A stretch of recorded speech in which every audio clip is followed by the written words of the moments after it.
नमस्कार, मी रेणुका बुलेटिनमध्ये तुमचं स्वागत आहे। सगळ्या बातम्या आपण बघणार आहोत आणि सुरुवातीला जाणार आहोत अमरावतीतल्या बातमीकडे, कारण विरोधी पक्षनेते देवेंद्र फडणवीस आज अमरावती दौऱ्यावर आहेत आणि त्यांनी अगदी काही वेळापूर्वीच दंगलग्रस्त भागांची पाहणी केल्याची माहिती कळते। तेव्हाची दृश्य सध्या आपण बघतोय। फडणवीसांनी दंगलग्रस्त नागरिकांशी संवादही साधलाय। अमरावतीच्या पोलीस आयुक्तांकडून आत्ताच्या जी परिस्थिती गेल्या आठवड्यात ओढवलेली होती त्या सगळ्याचा आढावा ते आता घेणार आहेत आणि काही वेळातच म्हणजे साधारण अर्ध्या तासाच्या अंतरानं त्यांची पत्रकार परिषद देखील पार पडणार आहे। फडणवीसांनी दंगलग्रस्त भागाची पाहणी केली। पोलीस आयुक्तांसोबत या सगळ्या परिस्थितीचा आढावा घेतल्यानंतर त्यांच्या पत्रकार परिषदेचं देखील आयोजन करण्यात आलेलं आहे।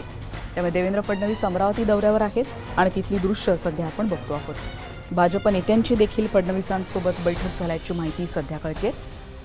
त्याआधी दंगलग्रस्त नागरिकांची त्यांनी संवाद साधला। अधिक माहिती घेणार संजय शेंडे आमचे प्रतिनिधी आता आपल्या सोबत आहेत। संजय, आत्ताचे काय अपडेट्स मिळत आहेत आणि साधारण कुठकुठल्या भागामध्ये आता देवेंद्र फडणवीस तिथे जाऊन आलेत आणि आणखीन आत्ताचा काय तपशील त्यांच्या दौऱ्याविषयी? रेणुका, 12 आणि 13 रोजी अमरावती शहरात दंगल झाली आणि दंगलीनंतर अमरावती शहरात संचारबंदी लागू करण्यात आलेली आहे आणि त्यानंतर राजकीय नेत्यापैकी पहिले नेते आहेत जे या अमरावतीमध्ये दाखल घेत आहेत। तर राज्याचे विरोधी पक्षनेते आणि विधान परिषदेचे विरोधी पक्षनेते देवेंद्र फडणवीस आज सकाळी हे अमरावतीच्या दौऱ्यावर आलेले आहेत। सकाळी 10 वाजता ते अमरावतीच्या विश्राम भवनावर पोहोचले। त्यानंतर त्यांनी तिथे भाजप कार्यकर्त्यांसोबत नेत्यांसोबत चर्चा केली। त्यानंतर ज्या व्यापाऱ्यांवर दगडफेक करण्यात आली होती, जे व्यापारी जखमी झाले होते, त्या व्यापाऱ्यांसोबत विश्राम भवनावर चर्चा केली। त्यानंतर अमरावती शहरातील जो अतिसंवेदनशील आणि दंगलग्रस्त भाग आहे मसानगंज आणि जो मसानगंज भाग आहे, या मसानगंज भागात देवेंद्र फडणवीस यांनी नागरिकांशी चर्चा केली। चर्चा केल्यानंतर ज्या भागातील नागरिक जो एक युवक या दंगलीमध्ये जखमी झालेला आहे, त्या युवकाच्या भेटीसाठी रेडियंट हॉस्पिटलमध्ये आलेला आपण पाहू शकतो। हा रेडियंट हॉस्पिटलचा परिसर आहे। या ठिकाणी चोख असा बंदोबस्त लागलेला आहे आणि या ठिकाणी आता देवेंद्र फडणवीस हे बैठक घेण्याकरता गेलेले आहे आणि हे बैठक झाल्यानंतर देवेंद्र फडणवीस जे आहे ते पत्रकार परिषदेला संबोधित करणार आहे। त्यापूर्वी देवेंद्र फडणवीस हे ज्या भागात आपल्यासोबत चर्चा करणार आहे, त्यापूर्वी ते विभागीय जे पोलीस आयुक्त यांच्या सोबत चर्चा करून नेमकं शहराची परिस्थिती काय आहे, या भागात काय झालेलं आहे याची माहिती घेणार आहे आणि त्यानंतर दुपारी 12:30 वाजताच्या दरम्यान जे आहे जे माहिती देणार आहेत। माझ्यासोबत अमरावती महापौर आपल्यासोबत आहेत। सांगा, विरोधी पक्षनेते देवेंद्र फडणवीस हे अमरावतीच्या दौऱ्यावर आलेले आहे। आता तुम्ही त्यांच्या दौऱ्यात कुठे त्यांनी दौरा केला आणि सध्या ते कुठे पाहणी करत आहेत? महानगरपालिकेच्या क्षेत्रामध्ये ज्या ठिकाणी विशेषतः अतिसंवेदनशील भाग जो आहे त्या भागामध्ये मसानगंज असो, हनुमाननगर असो, इथला दौरा केला आणि या दंगलीमध्ये जे जखमी झालेले आहेत त्यांची विचारपूस करण्यासाठी आज ते रेडियंट हॉस्पिटलमध्ये आलेले आहेत आणि यानंतर ते CP ऑफिसमध्ये प्रशासकीय मीटिंग घेणार आहे आणि त्यानंतर पत्रकारांसोबत संवाद साधणार आहे। निश्चितच रेणुका, यानंतर देवेंद्र फडणवीस विरोधी पक्षनेते जे आहेत ते अमरावतीच्या पोलीस आयुक्त डॉक्टर आरती सिंग यांच्यासोबत या दंगली संदर्भातला आणि पोलीस नेमकी आता काय कारवाई करत आहे आणि आतापर्यंत किती आरोपींना अटक केलेली आहे या संदर्भात पूर्ण आढावा घेणार आहेत। काही निरपराध लोकांना सुद्धा अटक करण्यात येत असल्याची तक्रार जी आहे ती मसानगंज आणि हनुमाननगर भागातील नागरिकांनी दिलेली आहे। काही निरपराध जे विद्यार्थी आहेत या विद्यार्थ्यांना सुद्धा पोलिसांनी अटक केली। या संदर्भात काही पालकांनी तक्रार केली आहे। त्यामुळं एकूणच या पार्श्वभूमीवर देवेंद्र फडणवीस काय उत्तर देतात पत्रकार परिषदेत, तसेच जिल्ह्याच्या पालकमंत्री आणि राज्याच्या महिला बालकल्याण मंत्री यशोमती ठाकूर यांनी या दंगलीमागे भाजपचा हात असल्याचा आणि हिंदुत्ववादी संघटनांचा हात असल्याचा आणि कट्टरपंथी मुस्लिम संघटनांचा हात असल्याचा सायबर क्राईमच्या अहवालावरून आरोप केला होता। त्यामुळं या आरोपाला सुद्धा देवेंद्र फडणवीस काय उत्तर देणार आहे हे पत्रकार परिषदेत सगळी माहिती मिळणार आहे। रेणुका, अगदी खरं, धन्यवाद संजय या सगळ्या सविस्तर माहितीबद्दल। त्यामुळे अगदी काही वेळातच म्हणजे 12:30 वाजता या पत्रकार परिषदेला सुरुवात होणार आहे। त्यामध्ये अधिक याविषयीची माहिती आपल्याला कळू शकणार आहे। तुर्तास धन्यवाद संजय या सगळ्या सविस्तर माहितीबद्दल। आणि आता येणार आहोत मुंबईकरण, कारण बातमी आहे एसटी कर्मचाऱ्यांच्या आंदोलनाची। विलिनीकरणाच्या मागणीवर एसटी कर्मचारी ठाम आहेत आणि आझाद मैदानावर आता आंदोलकांची संख्या मोठी वाढ होते त्यांच्या संख्येत, कारण मोठ्या प्रमाणावर आता आणखीन एसटी कर्मचारी आझाद मैदानावर एकवटल्याचं कळतंय। कुटुंबियांचं कर्मचाऱ्यांचं आझाद मैदानावर हे आंदोलन सुरू आहे। राज्यभरात तर एसटी कर्मचाऱ्यांचं आंदोलन सुरू आहेच। दरम्यान राज्य सरकारनं विलिनीकरणाची मागणी वगळता एसटी कर्मचाऱ्यांच्या इतर सर्व मागण्या मान्य केल्यात, पण विलिनीकरणाच्या मागणीबद्दल परिवहन मंत्री अनिल परब यांनी समितीकडे बोट दाखवलं। त्यामुळे एकीकडे आपण बघतोय आझाद मैदानात एसटी कर्मचाऱ्यांचं आंदोलन सुरूच आहे.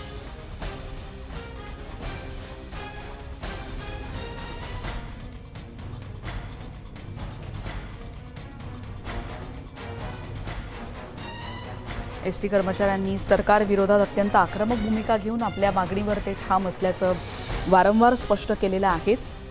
आणि या संदर्भात आपण आझाद मैदानात काय माहिती कळतीये थेट जाणार आहोत. आमच्या प्रतिनिधी सुस्मिता आता आपल्या सोबत आहेत. सुस्मिता, गेल्या काही वेळापूर्वी ज्या महिलांशी देखील तू संवाद साधला होता त्या कुटुंबियांची व्यथा देखील आपण ऐकलेली होती. खूप मोठ्या प्रमाणात आता तिथे सगळेच कर्मचारी एकवटताना दिसत आहेत. आत्ताचे काय अपडेट्स मिळतात आझाद मैदानातून? खरं तर काही वेळापूर्वी सदाभाऊ खोत यांनी संपूर्ण जमावाला आणि या सगळ्या कर्मचाऱ्यांना संबोधित केलं. त्यामध्ये त्यांनी वारंवार ज्या पद्धतीनं सरकारकडनं बोलणी करत असताना अनपेक्षित अशी प्रतिक्रिया मिळतात किंवा कुठेतरी आपल्याबरोबर सदाभाऊ खोत आपल्यासोबत आहेत. सदाभाऊ, खरं तर तुम्ही आत्ता सगळ्यांशी संवाद साधलेला आहात. काय वाटतं, सरकार अजूनही भूमिका का घेत नाही, असं काय? सरकार काय येड पांघरून पेडगावला सरकार निघालेलं आहे असं गावाकडे म्हणतात. आणि उंटावरनं शेळ्या हाकी सरकार शानं, तसं हे उंटावर बसल्याने शेळ्या हाकायला लागले. उंटावर बसून कधी शेळ्या हाकता येत नसतात. आणि म्हणून या मैदानामध्ये माईबाप बसलेले आहेत आणि ते चर्चा करण्याच्या पात्रतेचे आहेत. परब साहेबांना त्यांची पात्रता आहे असं वाटत नाही. तर मी परब साहेबांना सांगतो की याच माणसांनी हे एस टी महामंडळ चालवलेलं आहे. तुम्ही यांच्यावरती चर्चा करा, पण परब साहेब चर्चा करण्याच्या ऐवजी सतरंजीवरच्या चाली दररोज खेळत आहेत. तुम्ही राजकारणामध्ये सतरंजीवरची चाल खेळायला माहीर आहात, पण या गरिबाच्या जीवनाशी तुम्ही खेळू नका ना. एकदा तुम्ही एस टीचं खाजगीकरणाची पुडी सोडता, एका बाजूला तुम्ही निलंबन करता, एका बाजूला सेवा समाप्ती करता, एका बाजूला कर्मचाऱ्यांना तुरुंगात टाकता, परत शिवसैनिक तलवारी काट्या घेऊन डेपोमध्ये उतरता, काही संघटनेच्या प्रतिनिधींना तुम्ही हाताला धरता मलिदा चारून. हे बंद करा ना. फोडा आणि झोडा ही नीती बंद करा आणि तुम्ही खऱ्या अर्थानं खऱ्या दिलानं चर्चेला सामोरे या. खरं तर थोरातांनी सुद्धा म्हटलेलं होतं की जेट एअरवेजच्या बाबतीत जे झालं ते होत असताना कोणी काही बोललं नाही, तेव्हा का कुठली भूमिका घेतली गेली नाही. जर एस टी तोट्यात असेल तर तिला पुन्हा नवसंजीवनी देण्याची गरज आहे असंही ते म्हटले.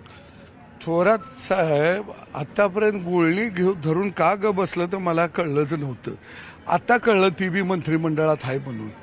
थोरात साहेब, ती एअर इंडिया, तुम्ही जावा ना केंद्रात, मंत्री व्हा, विमान वाहतूक प्रश्न सोडवा. आता त्यांच्या पोटात दुखलं, तिन्ही गोळी औषध का मागितलं नाही हे आम्हाला विचारता का? आमच्या पोटात दुखलं, आम्ही मागायला लागलो औषध, आम्हाला द्या. आता त्यानं मागितलं नाही म्हणून आम्ही मागायचं नाही, दुसऱ्यानं उपवास धरला म्हणून आम्ही उपवास धरायचा? थोरात साहेब, दुसऱ्याच्या चुलीत पाणी वतायचा धंदा बंद करा.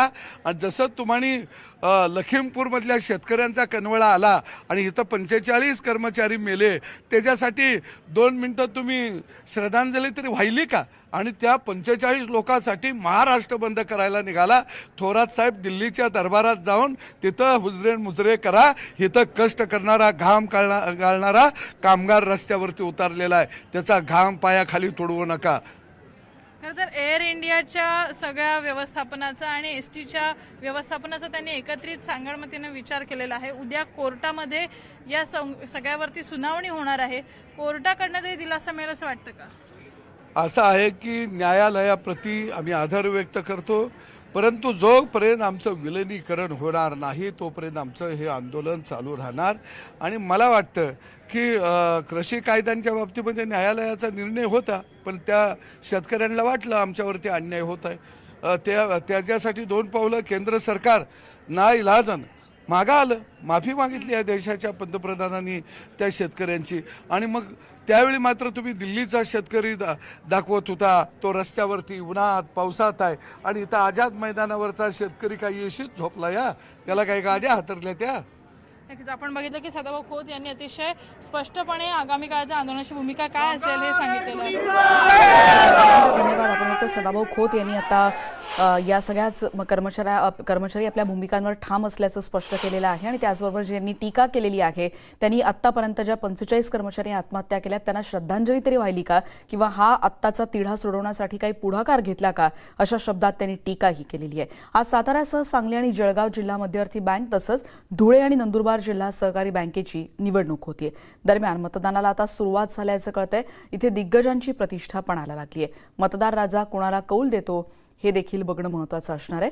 पण सातारा, सांगली, धुळे आणि जळगाव मधली ही दृश्य आता आपण बघतोय.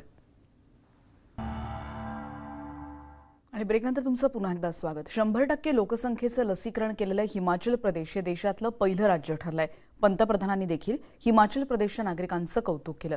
दुर्गम भागात लोकसंख्या वसलेल्या या राज्यांना ही खूपच महत्त्वाची आणि कौतुकास्पद कामगिरी केली. पण त्यांना हे यश अखेर मिळालं कसं हे नेटवर्क 89 फेडरल बँकेची मोहीम संजीवनीय शॉर्ट ऑफ लाईफच्या माध्यमातून आम्ही जाणून घेण्याचा प्रयत्न केला.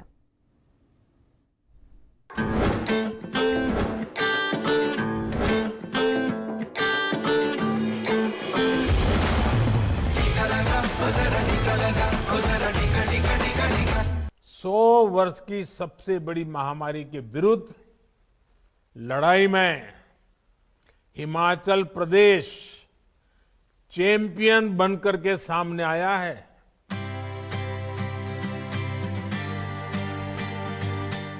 कोरोना लसीकरणाबाबत हिमाचल प्रदेशनं केंद्रानं दिलेल्या सर्व नियमांचं काटेकोरपणे पालन केलं.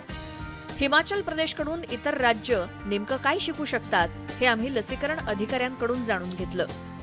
We had worked very hard in the tribal districts because because of upcoming winters.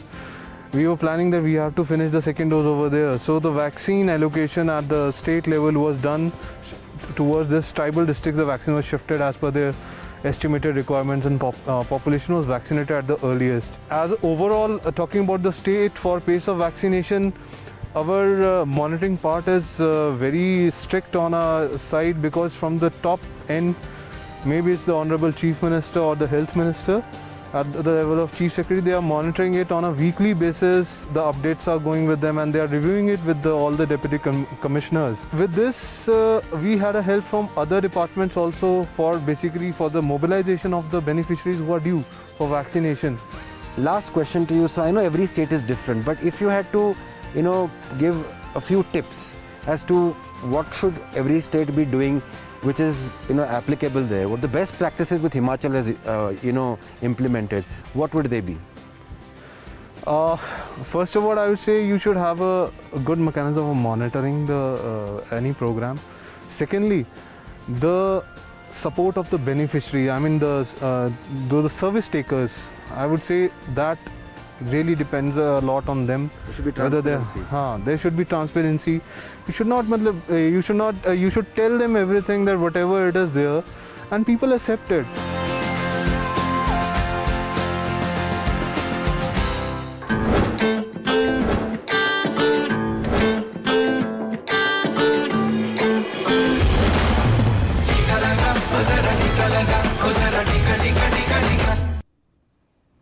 आणि या स्पेशल रिपोर्टनंतर आता या बुलेटिनमध्ये आता आपण इथेच थांबणार आहोत. इतरही बुलेटिनमध्ये येणाऱ्या प्रत्येक बातमीचे अपडेट्स तुमच्यापर्यंत पोहोचवत राहणार आहोत. पहा फक्त न्यूज 18 लोकमत.